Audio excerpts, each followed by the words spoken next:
আপনারা জানেন আমাদের দলের চেয়ারম্যান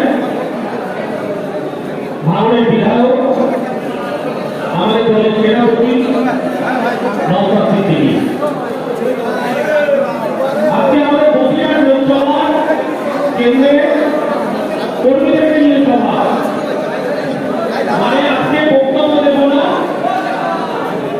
ঝামেলা বক্তব্য দেব না কিছু দলের করণীয় কাজের কথা বলবো। তবুও প্রথমে বলি আমরা আইএসএফ জোট হোক আর নাই হোক আইএসএফ ঝুঁকেগা नहीं।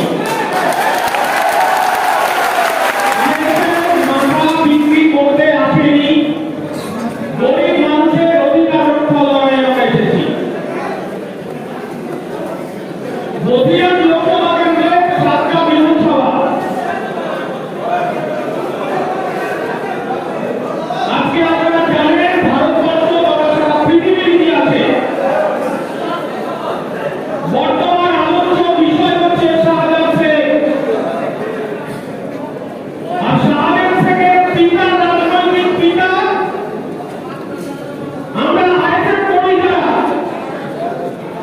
আমরা যারা বলছি যে ধর্মনিরপেক্ষতার কথা বলছি, আমরা এক মিনিটে 2 মিনিট হিন্দু মুসলমানের কথা বলছি, আমরা যখন বলছি সমস্ত জাতি সমস্ত ধর্মের মানুষের সাংবিধানিক অধিকারকে ফেরত দিতে হবে, আমরা লোকসভা নির্বাচন গতকালকে ঘোষণা হয়ে গেছে, আমরা যদি আইএসএফ করে থাকি, আমরা যদি আব্বাস সিদ্দিকীর তার নির্দেশ মতো পথ চলতে পারি, আমাদেরকে মাথায় রাখতে হবে বসিরহাটকে পাহারা দিতে হবে, কারণ মন্দির মসজিদকে আমাদের কর্মীদেরকে পাহারা দিতে হবে, কারণ আপনাদের আগামী পিছনের যিনি সাংসদ ছিলেন তিনি আবার এখানে দাঁড়িয়েছিলেন।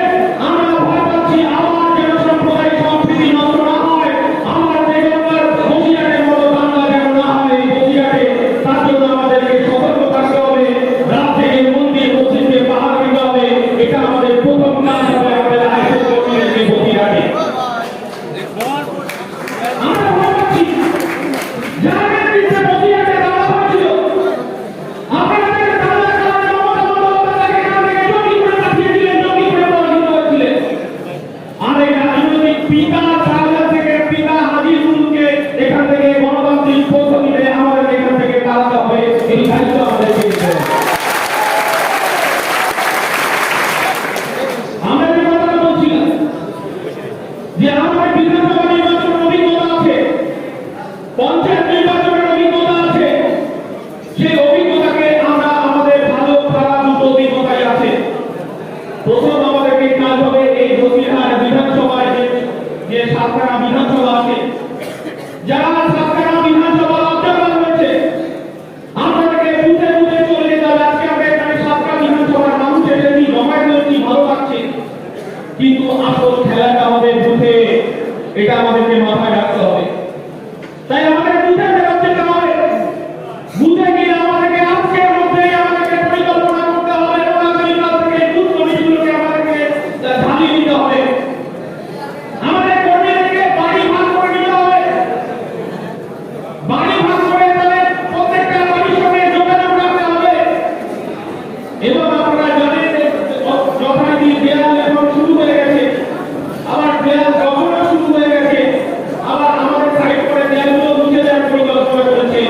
আমাদের দলের পক্ষ থেকে আমাদের যারা নেতা আছে তাদেরকে আমাদের দেয়াল, যার দেয়াল আমরা লিখবো তার কনসেপ্টটা আমরা আগে থাকতে নিয়ে দেয়ালটা লিখবো, তারপরে যদি সেই দেয়াল নিয়ে সমস্যা তৈরি হয় আমরা প্রশাসনকে জানাবো। এই দায়িত্ব যেহেতু একটা লিডারশিপ কমিটি, সেই বিষয়টা আপনাদেরকে মাথায় রাখবে। ভোটার লিস্টগুলো পরীক্ষা করতে হবে, পঞ্চায়েত নির্বাচনে ভোটার লিস্ট আপনার কাছে আছে, আবার নতুন ভোটার লিস্ট বেরিয়েছে, লোকসভা নির্বাচনে সেগুলোকে কালেকশন করতে হবে। আমাদের কোথায় কোথায় সমস্যা আছে, কোন বুথে কোথায় সমস্যা আছে সেগুলোকে আমাদেরকে লিপিবদ্ধ করতে হবে, এই কাজগুলো করতে হবে। 80 বছরের যারা বৃদ্ধ, যাদের ভোটারগুলো বাড়িতে বাড়িতে নিয়ে নেওয়া হচ্ছে, সেই ভোটারের ক্ষেত্রে আমাদের বিধানসভা নির্বাচনে তিক্ত অভিজ্ঞতা আছে যে সেই ভোটগুলো শাসক দল জোর করে নিয়েছিল।